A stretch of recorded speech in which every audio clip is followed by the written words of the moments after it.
Hello guys, இன்னைக்கு நம்ம பார்க்க போறது நோட்டோரியஸ் ஸ்டாக்கர் அனிமேவோட எபிசோட் 11 தான். இந்த வீடியோக்கு மறக்காம கீழே ஒரே ஒரு லைக்கை குத்துருங்க. அதே மாதிரி சேனலுக்கு புதுசா சப்ஸ்கிரைப் பண்ணிக்கோங்க. ஏன்னா அப்பதான் இதுக்கு தவிர லாஸ்ட் எபிசோடும் மற்ற அனிமேஸும் உங்களுக்கு நோட்டிபிகேஷனா வரும். சரி வாங்க நம்ம டைம் வேஸ்ட் பண்ணாம எபிக்குள்ள போகலாம். எபிக்கோட ஆரம்பத்திலேயே அவர் ரூல்ஸை பத்தி எல்லாம் சொல்றாரு. இப்போ இவங்க என்ன பண்ணணும்னா டெல்டா லைன் அதை இவங்க தோக்கடிக்கணும். ஆனா இதுலயும் என்ன ஒரு விஷயம்னா இது ரொம்ப புத்திசாலி. அதுக்கு 3 கண்ணு இருக்கும். அது ஒரு ஏப்பு மாதிரி இருக்கும். ஏன் ஹியூமன்ஸோட மைண்ட் அது ரீட் பண்ணும். அது ஒன்றும் இல்லாம அது ரொம்ப கொடூரமானது. இது வரைக்கும் சீக்கிரம் யார் யார் அங்க போயிருக்காங்களோ உங்களால தோக்கி அடிக்க முடியல. போனவங்க எல்லாருமே தோத்து போனதுதான் மிச்சம். போதும் இதை பத்தி எக்ஸ்பிளைன் பண்ணுது. இப்போ ரூல்ஸ் உங்க 2 பேருக்கும் புரிஞ்சிருக்கும்னு நினைக்கிறேன். ஆனா அதுக்குள்ளேயே நோயல் கேட்கறான். என்ன விஷயம்னா சண்டை போடும் போது ஆப்பனண்ட்டுக்கு இடையில இன்டர்ஃபியரன்ஸ் ஏற்பட்டுச்சுன்னா இது ரூல்ஸை எதிர்க்கிற மாதிரி ஆகும். நான் எப்பயுமே உங்களை கண்காணிப்பேன். அதனால நீ கவலைப்பட தேவையில்ல. இருந்தாலும் நான் ஒரு விஷயத்தை கிளியர் பண்ணிக்க ஆசைப்படுறேன். என்னன்னா எக்ஸாமுக்கு முன்னாடி அவங்க தாக்க வந்தா ஏன் இப்படி கேட்கறேன்னா இவங்க கேங்ல இருக்க ஒரு எல்ஃப் கொஞ்ச நாளைக்கு முன்னாடி என்ன தாக்க வந்தா யாருக்கு தெரியும். திரும்பவும் தாக்குறதுக்கும் வாய்ப்பு இருக்கு. அதனால தான் நான் சொல்றேன். சாரி நோயல், அன்னைக்கு விஷயத்துக்காக என்ன மன்னிச்சிரு. நான் அதை நம்பணும் அப்படின்னு சொல்றியா? வாய்ப்பே இல்ல. என்ன ஆசைப்படுறேன்னா இந்த இன்டர்ஃபியரன்ஸ் இதை ஒண்டி தடுக்க தேவையில்ல. பார்ட்டிசிபேட் பண்ற நாளைக்கு எல்லாருமே அங்க கரெக்டா வரணும். அந்த ரூல்ஸ் எனக்கு போதும் தான். சரி நீ எவ்வளவு தூரம் சொல்லும் போது நான் அதையும் ஆட் பண்ணிக்கிறேன். இப்போ நம்ம அதை ஆரம்பிக்க போறோம். ஸோ அதனால கான்ட்ராக்டுக்கு நீங்க ரெடி ஆகுங்க. இதுலயும் என்ன ஒரு கண்டிஷன்னா எந்த பார்ட்டி அதாவது எந்த குழு தோத்து போகுதோ அவங்க அவங்களோட பார்ட்டியை டிஸ்பேண்ட் பண்ணணும். ஃபியூச்சர்ல இதுக்கு மேலேயும் அதே பார்ட்டி கூட அவங்க ஒன்னா வேலையும் செய்யக்கூடாது. ஸ்பீக்கர் ஆகிறதுக்கு அவங்களுக்கு தகுதியும் அப்படி இழக்கிற மாதிரி இருக்கும். இதெல்லாம் யோசிச்சு பார்த்து தான் நீங்க சைனையே போடணும். ஆனா நோயில் அங்க யோசிக்காமலே சைனை போட்டுறான். அங்க அவங்களும் ஒத்துக்கிறாங்க. இது கரெக்டா ஆரம்பிக்கிறதுக்கு இன்னமும் 3 நாள் இருக்கு. ஸோ தயாரா இருங்க. நோயில் கிட்ட அவன் போறதுக்கு முன்னாடியே சொல்றான். ஹே நோயல், நான் சொல்லும் போது இது உனக்கு அரகண்டா தெரியலாம். ஆனா இதுதான் உண்மை. உனக்கு கேப்பபிலிட்டி ரொம்ப அதிகமா இருக்கு. சோ அதனால யோசிச்சு பாரு. நாங்க எங்களோட பெஸ்ட்டை கண்டிப்பா கொடுக்க போறோம். ஓ அப்படியா? அப்போனா ஓகே தான். ஏன்னா உனக்கு தெரியாதுன்னு நினைக்கிறேன். ரீசெண்டா தான் நான் ரேங்க் அப் பண்ணேன். அதுல எனக்கு ஒரு புது எபிலிட்டியும் கிடைச்சது. அதை வச்சு என்னால அக்யூரேட்டா எதையும் ப்ரிடிக்ட் பண்ண முடியும். ஃபியூச்சரையும் என்னால பார்க்க முடியும். நான் என்ன சொல்ல வரேன்னு உனக்கு புரியுதா? ஃபியூச்சர்ல நான் பார்த்தது என்ன விஷயம் தெரியுமா? நீ என்னோட காலடியில இருந்த. ஓ அப்படியா? சரி நான் பாக்குறேன். Blue beyond. இதுக்கப்புறம் 3 நாள் கடந்து போகுது. அந்த போட்டிக்கான நாளும் வந்து. சோ இன்னைக்கு தான் அந்த டெல்டா லைன் கூட இவங்க போராட போறாங்க. அங்க எல்லாருமே போக ஆரம்பிக்கிறாங்களா. நோயிலும் மத்தவங்களும் பார்த்தா அங்க லஞ்ச் சாப்பிட்டு இருக்காங்க. இதை பார்த்து அவன் ரொம்ப கடுப்பாகிறான். அம்மா நோயில், நீ என்ன பண்ணிருக்க? எங்களுக்கு பசி எடுக்குது. காலி வயித்தோட எப்படி எங்களால அங்க சண்டை போட முடியும்? சரி அதுக்காக தான் நாங்க சாப்பிடுறோம். இந்த மாதிரி டைம்ல நீங்க டைமை வேஸ்ட் பண்ணிருக்கீங்க. இது சுத்த வேஸ்ட் தெரியுமா இப்படி பண்றது? ஏதோ ஒண்ணு நீங்க போய் சண்டை போடுங்க. நாங்க வீக்ல சோ நீங்க ஃபர்ஸ்ட் உங்களோட ட்ரையை கொடுங்க. இதெல்லாம் பார்க்கும்போது பின்னாடி இருக்க அந்த பர்சனை சொல்றான். இதெல்லாம் பார்த்தா வேலைக்கு ஆகுது. இப்போ உள்ள போயிடலாம். இவங்க டைமை வேஸ்ட் பண்ணிருக்காங்க. நம்மளால அப்படி பண்ண முடியாது. அப்புறம் உள்ள போனோனே அங்க ஒரு 4-5 மாஸ்டர் வந்து எல்ஃப் பொண்ணு பார்த்து சொல்றான். சைட்லயே இவனோட டீம்ல இன்னொரு மெம்பர் இருப்பான். அவன் இப்பதான் ஒரு விஷயத்தையே சொல்றான். ஒரு விஷயத்த நான் சொல்லணும். அதை பத்தி நான் கிளியர் பண்ணாதான் என்னால நிம்மதியா இருக்க முடியும். என்ன விஷயம்னா கொஞ்ச நாளைக்கு முன்னாடி நோயில் என் கிட்ட வந்தான். அவன் என் கிட்ட என்ன சொன்னானா நம்மளோட கேங்கை ஏமாத்தணும் அப்படின்னு சொன்னான். ஆப்வியஸான விஷயம் தான். நான் அதை ஏத்துக்கல. எனக்கு இப்போ என்ன டவுட்னா இதே மாதிரி அவன் உங்ககிட்டயும் வந்திருக்கானா? அதுதான் என்னோட மிகப்பெரிய டவுட். இப்போதான் அந்த எல்ஃப் பொண்ணே சொல்றா. ஆமா அவன் என் கிட்டயும் அன்னைக்கு வந்தான். நான் நீங்க யோசிக்கிற மாதிரி தான் என்னால முடியாது அப்படின்னு நான் சொல்லிட்டேன். அதே மாதிரி தான் அவன் எல்லாருக்கிட்டையும் வந்திருக்கானா? இப்பதான் அவங்களுக்கு புரியுது. இந்த மாதிரி நோயில் வேணுண்டே தான் இப்படி ட்ரை பண்ணிருக்கான் போல. நம்மள இந்த மாதிரி பண்ணி நம்மளோட குழுவை கலைக்கணும் அப்படின்னு ட்ரை பண்ணிருக்கான். ஆனா நம்ம கவலைப்பட தேவையில்ல லியோன். ஏன்னா நாங்க எதுக்கு உன்னை பிட்டல் பண்ண போறோம். நீ கவலையே படாத. அதே மாதிரி அவங்க வர ஒரு மாஸ்டரையும் கொள்ள ஆரம்பிக்கிறாங்க. இல்ல அவங்க ஜம்முன்னு உட்காந்து இன்னமும் சாப்பிட்டு இருக்காங்க. சீன் அப்படியே பாஸ்ட்டுக்கு போகுது.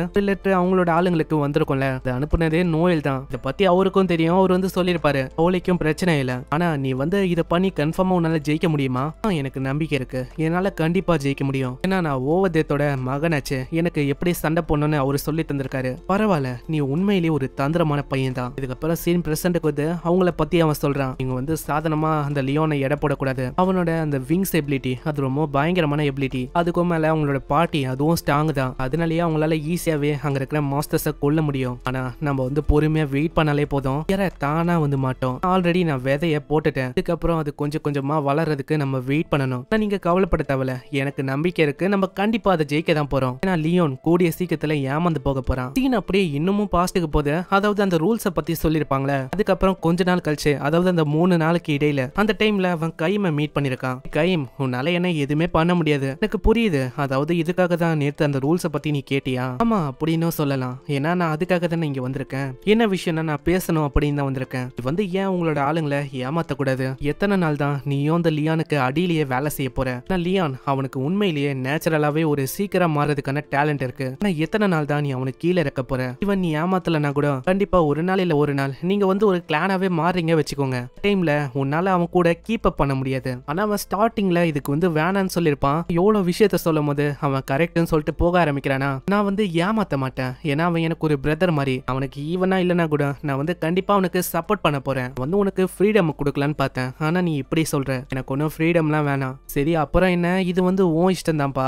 நீ அவனை ஏமாத்தலனா அவன் ஃபர்ஸ்ட் உன்னை ஏமாத்த போறான். இதை கேட்டோன்னே அவன் அடிக்க வரான். சீன் அப்படியே பிரசன்ட்டுக்கு போகுது. அந்த டேண்டா லைன் கூட தான் இவங்க பயங்கரமா சண்டை போடுறாங்க. ஒரு வாட்டி என்னென்ன பண்ண ட்ரை பண்ணாலும் இவங்களோட அட்டாக்ஸை மைண்ட் ரேட் பண்ணி அசால்ட்டாவே தப்பிக்குது. இதனாலேயே அவங்க என்ன பண்ண ட்ரை பண்ணாலும் அங்க எதுவுமே ஒர்க் ஆகல. இதே மாதிரி போச்சுன்னா நாங்க என்ன பண்றது? நாங்க கண்டிப்பா டிஸ்அட்வான்டேஜ்ல தான் இருக்கோம். நாங்க இது கூட அவரு கணக்கா சண்டை போட்டு இருக்கோம். ஃபைனலா தாக்குதா, இதனால வெளியில வரைக்கும் அங்க சத்தம் கேக்குது. இத பாக்குற அங்க கோகா கேக்குறான், ஆமா நோயல் நம்ம இப்பவும் உள்ள போக கூடாதா என்ன? ஜஸ்ட் வெயிட் பண்ண, அவங்களோட உழைப்ப போடட்டும், அவங்களுக்கே தெரியணும் இதுதான் நம்மளோட லிமிட்னு. அதனால பொறுமையா வெயிட் பண்ண. இந்த சைடு அது பயங்கரமா ஒரு அட்டாக் பண்ணிருக்கோம்ல, அதனால அந்த எல்ஃப் பொண்ணுக்கு பயங்கரமா அடிப்பது. அவங்களுக்கும் என்ன பண்ணும் தெரியல. பரவாயில்ல, இந்த டாய்ஸ் கூட வளர்றது ரொம்ப அற்புதமா இருக்கு. இதெல்லாம் பாக்குற லியான் ரொம்ப கடுப்பாயிட்டு முன்னாடி போறான். எல்லாருமே பின்னாடி நில்லுங்க, நான் வந்து அது கூட சண்டை போறேன். உன்னோட ஷீல்ட வச்சு தடுக்க பாக்குறான். இருந்தாலும் அதை வச்சும் தடுக்க முடியல. பரவாயில்ல, நீ வந்து ரொம்ப ஸ்ட்ராங்கா இருக்கிற மாதிரி தெரியுது. ஆனா உன்னோட இதயம் என்ன சொல்லுதுன்னா உன்னால ஜெயிக்க முடியாது. இந்த மாதிரி டைம்ல நீங்க வந்து தோத்து போக போறீங்க. உங்க லியோன் அப்படியே தட்டி விடுறானா,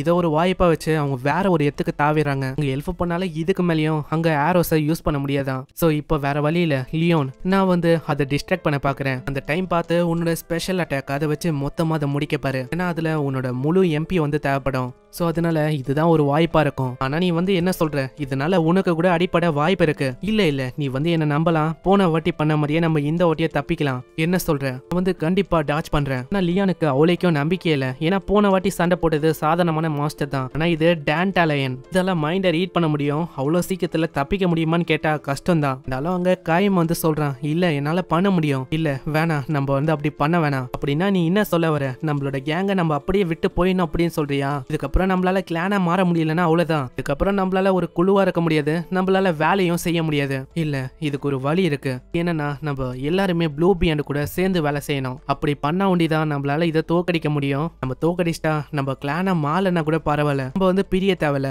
யோசிச்சு பாரு. ஆனா இது கேட்கும் போது எல்லாருமே அங்க ரொம்ப ஷாக் ஆகுறாங்க. ஏன்னா இதே விஷயத்தை தான் அங்க நோயல் சொல்லிருப்பான். நீங்க வந்து அவனை ஏமாத்தலையா? அப்ப அவனே உனக்கு கண்டிப்பா ஏமாத்துவான். லியோன் நீ வந்து என்ன சொல்ல வர? அதாவது அவன் சொன்ன மாதிரி இப்போ நடந்திருக்கு. லியோன் நீ வந்து உண்மையிலேயே நீ அதை பண்ணதா புரியா? அவங்க வந்து ப்ளூ பியாண்ட், அதாவது நம்மளோட எனிமி. உங்ககிட்ட நம்ம சேரணுமா என்ன? இல்ல நான் வந்து யாரையுமே இழக்க விரும்பல. ஒரு லீடரா நான் யோசிச்சு பாக்குறேன். உங்க யாரையுமே நான் இழக்க விரும்பல. அதனால தான் நான் இப்படி சொல்றேன். அப்படின்னா நீ வந்து என்ன நம்பல.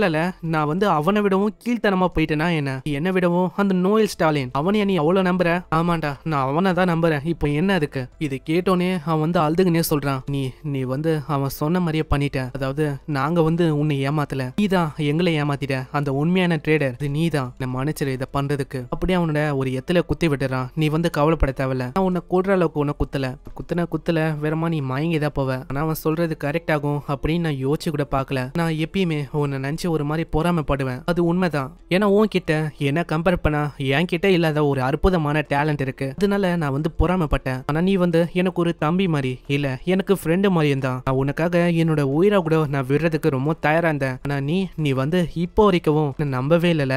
நான் வந்து இதுக்கு மேலேயே என்னால இதை தாங்கிக்க முடியல. நான் வந்து ஃப்ரீ ஆகணும். அதுக்காக ஒண்டிதான் நான் இப்படி பண்ணேன். அங்க திடீர்னு அந்த டேண்டா லைனும் வந்து சொல்லுது, அவ்வளவுதான் என்னோட டாய்ஸை நான் கண்டுபிடிச்சிட்டேன். நீங்க எல்லாருமே இங்கதான் இருக்கீங்களா? நீங்க காலி. இதை பார்த்து அவங்க ரொம்ப ஷாக் ஆவாங்களா? நல்ல வேலை நோயில் அங்க வரான். ரொம்ப நன்றி, இதுக்கு மேல நான் எல்லாத்தையுமே பாத்துக்கிறேன். அங்க நோயில பார்த்தோன்னே அது அவ்வளவு சந்தோஷமா வருது. அட எனக்கு நியூ டாய் வந்திருக்கா? உன்னோட பேரு வந்து என்னது? என்னோட பேரு நோயல். ஓ நோயலா? நோயல் தான் என்னோட நியூ டாயா? நான் மன்னிச்சிரு மங்கி, நான் ஒன்னும் நியூ டாய் இல்ல உனக்கு. நான் நீ வந்து என் கூட சாகர வரைக்கும் சண்டை போட வந்திருக்க குரங்கு. வா என் கூட சண்டை போடு. அங்க ஓகாவை கூப்பிடுறானா? ஓகா செம்ம வேகமா தாக்க போறான். ரெண்டு பேருமே தாட்ஸை வேற ஷேர் பண்ணிக்கிறாங்களா? அங்க ரெண்டு பேரும் யோசிக்கிறது ரொம்ப ஸ்பீடா இருக்கு. அதே மாதிரி இவனோட நியூ எபிலிட்டி எவ்வளவு வேகமா செயல்படுறானோ அதே அளவுக்கு வேகமா இவனோட தாட்ஸ் இருக்கும். ரெண்டு பேரும் வேற ஷேர் பண்றதுனால இன்னமும் அந்த மங்கிக்கு குழம்பி போகுது. இவங்க ரெண்டு பேரும் இப்படி யோசிக்கிறனால அதால சரியா பண்ண முடியல. அப்படிதான் ஓகா, நம்ம பண்ண மாதிரியே நீ வந்து இங்க பண்ண. ஏன்னா இது எல்லாமே எங்களோட பிளான் தான். அதாவது நாங்க ரெண்டு பேருமே இப்போ லிங்க் ஆயிருக்கோம். அதே மாதிரி ஓகா தாக்க ஆரம்பிக்கிறானா அதெல்லாம் கணிக்கவே முடியல. தெரியல. இது ஒரு வாய்ப்பா வச்சு அவனோட புல்லட்டை வச்சு பயங்கரமா தாக்கிறான். இதுக்காக